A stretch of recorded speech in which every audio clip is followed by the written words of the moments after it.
An chinois. Ou plutôt, devrais-je dire, le Nouvel An lunaire. Car c'est un peu réducteur de dire Nouvel An chinois quand on sait qu'il y a d'autres communautés asiatiques qui fêtent ce Nouvel An, comme en Malaisie, en Indonésie ou en Corée du Sud. C'est la fête la plus importante de toutes les communautés asiatiques. Entre nous, c'est la fête que je préfère parce qu'on mange bien et qu'on mange beaucoup pendant 15 jours. Je vais partager avec vous les 8 choses que vous devez absolument savoir sur le Nouvel An chinois et comment moi je le fête avec ma famille. Numéro 1, on va commencer par ce que j'adore le plus dans cette fête, c'est le repas traditionnel.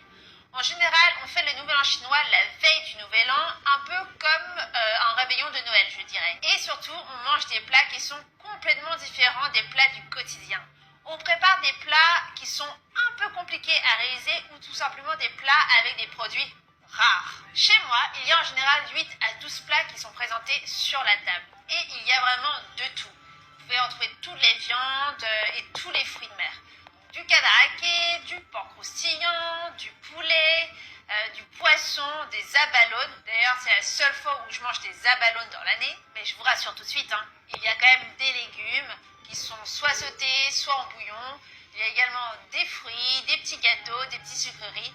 Car il ne faut pas oublier que tout repas asiatique doit être équilibré. Et ne croyez surtout pas que les plats sont un peu choisis au hasard. Pas du tout. Chaque plat a une signification bien précise et je vais vous en présenter quelques-uns. Très souvent, vous allez retrouver des nouilles qui sont extrêmement longues. Alors pourquoi des nouilles très très longues? Tout simplement parce que ça symbolise la longévité. Et donc quand on mange ces nouilles, on se souhaite en fait d'avoir une longue vie.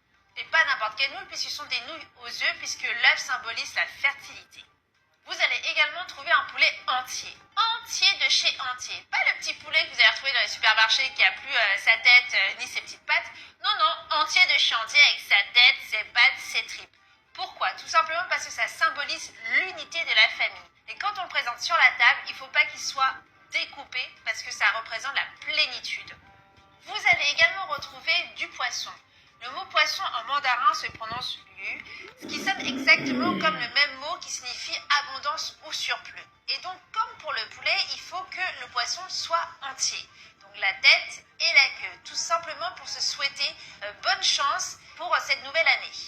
Et vous allez retrouver également un gâteau de riz qu'on appelle Nian Cao. Nian, ça veut dire année, Cao, ça veut dire gâteau, donc le gâteau de l'année. Mais Cao aussi se prononce de la même façon que le mot qui signifie élevé, grand. Et donc du coup, en préparant ce gâteau, en mangeant ce gâteau, on se souhaite d'atteindre les sommets de cette nouvelle année. Et dans la Chine du Nord, vous allez retrouver des raviolis chinois qu'on appelle jiaozi, et pas n'importe quel ravioli, puisque ces raviolis sont confectionnés en lingots. Alors pourquoi en lingots? Tout simplement pour se souhaiter prospérité. Et donc plus on mange des raviolis, plus on a l'impression de se souhaiter prospérité pour la nouvelle année qui arrive. Et d'ailleurs, si vous voulez gagner un peu plus d'argent, je vous propose d'apprendre à réaliser ces raviolis en forme de lingot en cliquant sur la petite vidéo qui s'affiche à l'écran. Bref, vous avez compris qu'il y a énormément de plats et donc c'est hyper compliqué de finir tout ce repas en une seule fois. Et alors du coup, c'est extrêmement bon signe si on ne finit pas tous ces plats en une seule fois, tout simplement parce que ça veut dire qu'il y a de l'abondance et donc on se souhaite de l'abondance pour cette nouvelle année. Numéro 2. Les couleurs et les pétards. Alors je pense que vous avez sûrement remarqué qu'au Nouvel An chinois, il y a beaucoup de rouge et de doré partout et surtout qu'il y a plein de pétards qui pètent partout dans les rues. Et bien derrière tout ça, sachez qu'il y a une signification, il y a une histoire. L'histoire raconte que chaque année, il y a un monstre, une bête qu'on appelle Nian, comme le mot année en mandarin, qui vient au Nouvel An pour dévorer les humains, et plus précisément les enfants. Et les seuls moyens pour faire fuir ce monstre sont le bruit, comme le tambour, les pétards, les feux d'artifice, mais également la couleur rouge. Et c'est pourquoi on fait péter les pétards de couleur rouge un peu partout dans les rues, les feux d'artifice, il y a plein de tambours, il y a plein de bruit, et qu'on porte des vêtements rouges ou encore qu'il y a des banderoles rouges partout, tout simplement pour faire fuir ce monstre qui symbolise en fait les mauvais esprits, la négativité. Et donc on se souhaite bonne chance pour la nouvelle année qui arrive. Numéro 3, la danse des lions et la danse des dragons. Lors du défilé du Nouvel An chinois, vous avez dû remarquer 2 types de danses, la danse des lions et la danse des dragons. Mais comment les reconnaître? La danse des lions est souvent réalisée par 2 personnes qui sont cachées dans le costume, donc impossible de les voir. Et souvent, elle est accompagnée de tambours. Alors que la danse du dragon, elle est réalisée par une équipe de plusieurs personnes qui tiennent la figurine et qui sont donc visibles et qui réalisent plusieurs danses, comme la danse de la recherche de la perle. Cette danse signifie que le dragon est toujours en quête de sagesse. Et dans la culture chinoise, le dragon symbolise la chance. Et donc plus le dragon est long, plus le dragon apportera de la chance à la communauté. Numéro 4. Alors souvent on me demande mais qu'est-ce qu'on souhaite à la nouvelle année chinoise et surtout comment on se souhaite. Et bien moi depuis que je suis toute petite, on m'a appris une phrase que je devais dire à tous mes aînés, qui est 新年快乐，恭喜发财，身体健康，万事如意，年年有余，阖家平安. Ce qui veut littéralement dire bonne année, que cette année vous apporte prospérité, une très bonne santé, que tous vos vœux se réalisent, que vous ayez de l'abondance et surtout que toute la famille soit en paix. Les souhaits sont souvent accompagnés d'enveloppes rouges. Les fameux Hong Bao. Hong signifie rouge, Bao signifie enveloppe. Qu'est-ce qu'il y a dans ces enveloppes? Il y a tout simplement des étrennes, de l'argent. Mais ne croyez pas qu'on reçoit de l'argent toute notre vie. On reçoit de l'argent jusqu'à ce qu'on soit marié, ou tout simplement parce qu'on gagne très bien notre vie. Alors, il y a tout un rituel pour recevoir ces enveloppes rouges, pour montrer qu'on est respectueux et qu'on est poli. Quand on reçoit une enveloppe rouge, on doit la recevoir à deux mains. Et surtout, on doit faire semblant de ne pas vouloir accepter en disant « Non tata, non tonton, c'est beaucoup trop, ce n'est pas la peine, merci ». Mais en fait, finalement, on la reçoit. Et surtout, ce qu'il ne faut pas faire, c'est de regarder le montant qu'il y a dans l'enveloppe rouge devant la personne qui vous a remis l'enveloppe. Il faut surtout la regarder à part, en cachette. Et qu'est-ce qu'on offre en échange de ces enveloppes rouges? On offre des fruits, mais pas n'importe quel fruit. N'oubliez pas qu'à chaque fois, il y a toujours une symbolique. On offre des clémentines ou des oranges.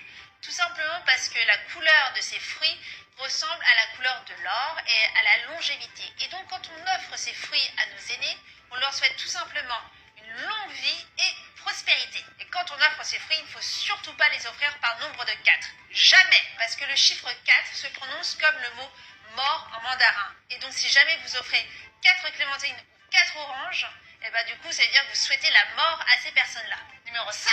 Alors, dans ma famille, on n'oublie pas les personnes qui sont parties, les personnes qui sont plus sur Terre. Au contraire, on a toujours une petite pensée pour eux. Et donc, avant le repas, on présente les plats comme en guise d'offrande et ensuite on fait une prière à l'aide de 3 bâtons d'encens. Et on leur remercie de nous avoir protégés pendant toute l'année qui vient de s'écouler et on leur demande de nous aider pour la prochaine année qui arrive. Et après le repas, en famille, on fait brûler des papiers funéraires qui ressemblent à ça. Vous avez différents types de papiers funéraires. Il y en a qui représentent tout simplement l'argent ou encore les vêtements. Et donc du coup, en brûlant ces papiers, on leur envoie de l'argent et on leur envoie des vêtements. Numéro 6, le grand nettoyage. Une semaine avant le Nouvel An chinois, on doit nettoyer toute la maison. Vraiment toute la maison de fond en comble. Pourquoi? Tout simplement parce qu'il faut se débarrasser des mauvaises choses, des mauvaises ondes, de la négativité. Et donc du coup, il faut tout nettoyer pour accueillir la chance à la maison. Numéro 7, la décoration. Après avoir nettoyé toute la maison de fond en comble, on va décorer la maison de banderoles chinoises rouges. Et souvent, vous allez retrouver le caractère Fu, qui signifie bonheur en mandarin, et qui sera placé à l'envers, puisque ça signifie que le bonheur vient du ciel. Et on pose ce caractère à l'extérieur de la maison, sur la porte d'entrée, pour également chasser les mauvais esprits, les mauvaises choses. Numéro 8. Et pour finir, il faut absolument que je vous parle du zodiaque chinois. Je pense que vous savez que dans le zodiaque chinois, il y a 12 signes. Mais derrière ce zodiaque, il y a également toute une histoire, toute une légende. L'origine du zodiaque chinois remonterait à l'empereur de Jade qui voulait se constituer une garde rapprochée de 12 animaux. Et pour constituer cette fameuse garde, il organisa une course, une compétition pour accéder à la porte céleste.